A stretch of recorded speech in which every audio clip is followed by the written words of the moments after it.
먼저 인사 말씀 부탁드릴게요. 네, 안녕하세요. 저는 혜빈의 각본과 연출을 맡은 민변입니다. 반갑습니다. 금요일 저녁에 이렇게 늦은 시간까지 매번 끝나면 10시 넘을 것 같은데 이렇게 남아서 얘기 같이 하게 돼서 반갑고요.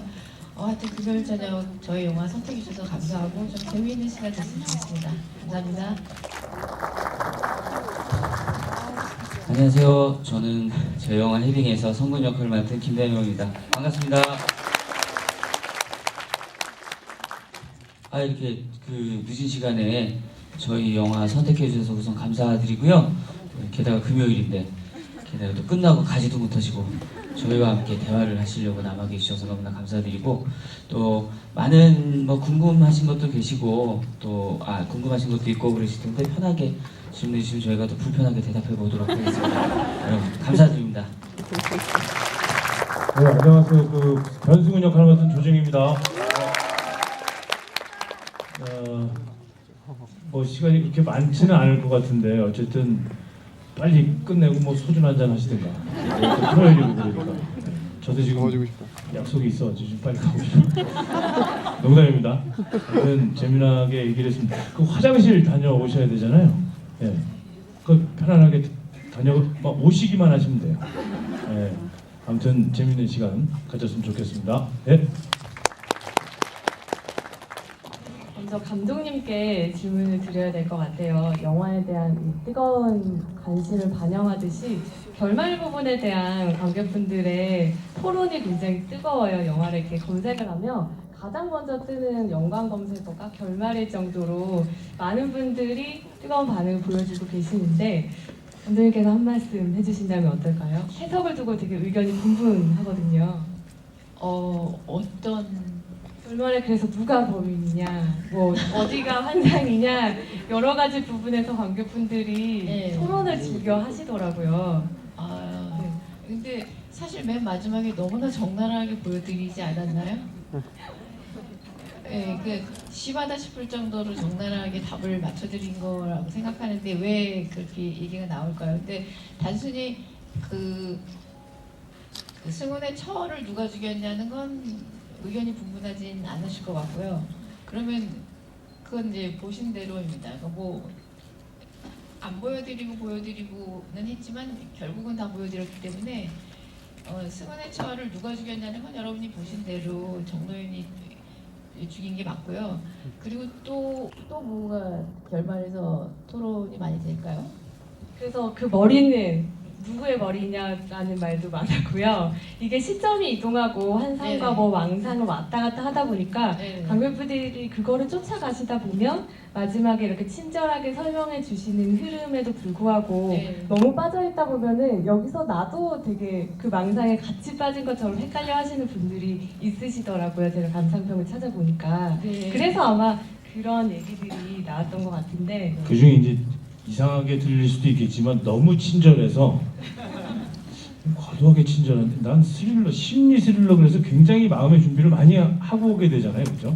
저도 시나리오를 보고 나서 심리 스릴러라는 이야기를 감독님한테 듣고서 괜히 어려워지는 것 같고 내용 간단한데 얘가 멀쩡한 애가 이렇게 된 거잖아 이런 생각을 했는데 영화를 보고 났더니 과도하게 친절해서 내가 많은 준비를 했기 때문에 이게 나에게 전달되는 어떤 하나의 메시지들이 이거 아니고 더 있지 않을까 이런 그런 생각도 약간 착각이 들어서 머리도 가만히 생각해보면 뻔하잖아요.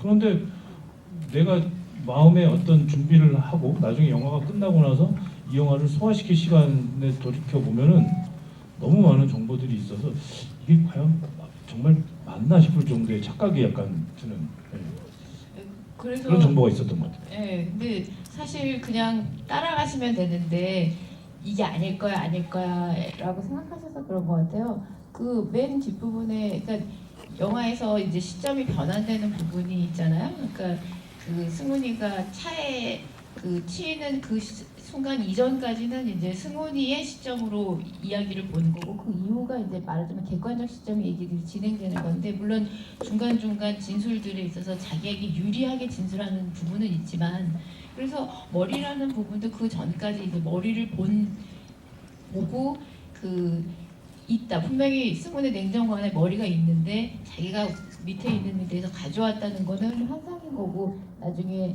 그 취조실에서 밝혀지듯이 그건 이제 사채업자인 자기가 먼저 그 병원을 운영하던 시절에 자기한테 와서 프로포폴을 맞던 그 사람이 이제 의료사고로 죽고 나자 이제 사채를 처리하고 나서 머리만 남겨두고 자기가 그 냉장고에 넣은 채로 이제 싣고 온 거죠. 그래놓고 자기 냉장고 안에 머리가 있다는 사실은 말하자면 자기 기억 속에 넣어버리고는 그런 일련의 이제 정도인 얘기부터 그런 것들이 있으면서 계속 남들이 나에게 어떤 위해를 가한다고 자기 안에 이렇게 눌러놓고 그 머리가 항상 방에 있으니까 그 공포심은 늘 가지고 있는데 그걸 애써 외면하고 있다가 그걸 이렇게 드러내면서 하는 과정이라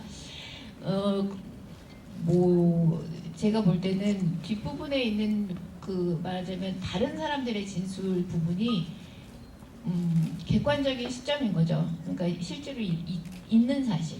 그래서 냉장고 안에 머리가 있었냐? 있었습니다. 누구냐? 뒤에 형사가 얘기해 주듯이 본인이 이제 사체 처리를 한 배정자의 머리였던 거죠. 뒤에 다 나오듯이. 근데 이제 그럼 앞부분에는 뭐예요?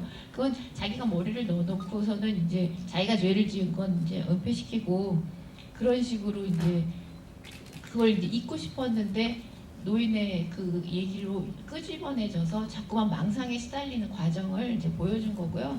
예, 그렇게 그러면 크게 대별해서 머리는 누구 것이며 아내를 죽인 건 누군가 이 두 가지가 답을 맞춰드리면 되는 거였나요? 네, 정확하게 답을 맞춰드리면 그렇습니다. 그래서 예, 그래서 그렇게 얘기를 들으셨으니까 스포일러를 뿌리진 마시고요. 누군가 물어보면서 화를 내면 아 그건 그렇게 된 거라고 똑똑히 가르쳐 주시면 될 것 같아요. 역시 친절하신 감독님이신 것 같아요. 그럼 다음 질문은 조진웅 씨께 드려볼게요. 이 조폭, 뭐 형사, 사실상 뭐 무직에 가까운 후견인까지 굉장히 다양한 캐릭터를 연기하셨는데 그 넓은 스펙트럼 안에서도 승우는 또 결이 다른 인물인 것 같아요. 연기하시면서 이 사람에 대해서 가장 좀 이해하기 힘들거나 너무 나랑 다르다라고 싶은 지점이 있으셨다면 어떤 부분일까요? 나 개인적으로 약간 예민했던 거는 좀 비슷한 것 같아요. 상당히 좀 예민한 지점들이 있어요. 저는 성격도 뭐 그렇게 좋진 않고 뭐 너그럽다거나 정의롭지도 않고요. 근데 이 친구가 그런 상황이 돼버렸으면 당연하게 느끼는 그런 이렇게 상황들이 설정이 돼 있어가지고 남일이었으면 좋겠다. 근데 계속 남일이 아닌 것처럼 느껴질 때가 있더라고요. 나도 저렇게 그러니까 중산층이 저렇게 전락할 수도 있으니까요. 그래서 그렇게 된다면 내 아내는 나를 어떻게 바라볼 것이고 나는 물론 저는 아이는 없습니다만 그러면 그 친구를 못 보는 그런 상황. 그러니까 아이는 이 상황 설정 속에서 그 과정 안에 들어갔을 때 제가 상상하기가 약간 싫었고 약간 좀 굉장히 불편하지 않나요? 그런 현상들이. 그래서 이거는 이 책이 가지고 있는 그런 거리들을 가지고 배우가 캐릭터를 입어서 약간의 어떤 그 느낌 안으로 들었을 때 공간 안에 그냥 한번 들어가 보는 게 훨씬 더 현명할 것 같다라는 생각을 많이 하게 됐고 실제로 그렇게 하면서 다른 여타의 어떤 상황이 주어지는 그런 반응에 대해서 사실은 좀 예민할 수밖에 없는 상황 설정들이잖아요. 그래서 그 부분을 이렇게 넌지시 그 리액션들이 조금 살아있으면 좋겠다. 뭐 그런 점에 좀 주안점을 쉽게 풀어 설명드리자면은 예전에 그러니까 끝까지 간다는 영화가 있었어요. 그 영화에서는 캐릭터가 상당히 제시적이죠. 앞에 드러나 있어요. 그 친구가 등장을 하는 것만으로도 상당한 기능적인 역할을 합니다. 그런데 가만히 보시면요, 그 캐릭터 안에는 이 친구를 설명하는 히스토리나 다른 부연 설명이 없어요. 그렇기 때문에 굉장히 기능적인 역할을 하는 거죠.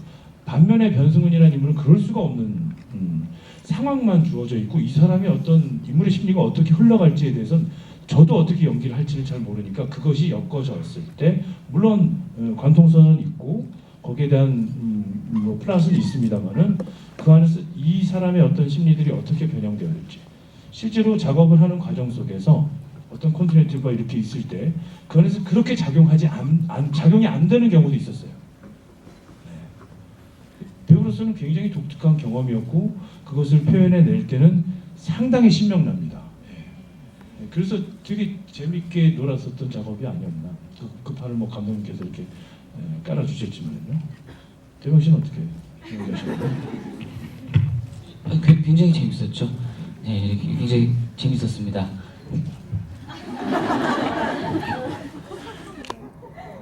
김대명 씨가 연기하는 성근이라는 캐릭터는 네. 좀 감정의 진폭이 드러내는 것이 작은 캐릭터라서 연기하실 때 소수점 단위까지 생각해 가시면서 연기하셨다는 인터뷰를 봤어요. 근데 소수점 단위까지 계산할 수 있는 연기는 어떤 건지 좀 구체적으로. 아니 이게 저기요 네.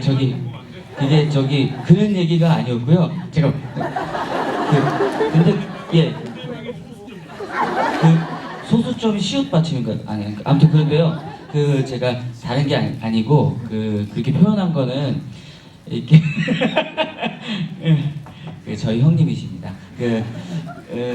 어떻게 보면은 진폭이 그냥 크게 드러나지 말아야 되는데 그 사이에서 이제 선을 좀 잡는다는 표현을 그렇게 한 건데 무슨 뭐 엄청 디테일하게 이게 나노 같은 연기를 뭐 이런 건 아닙니다.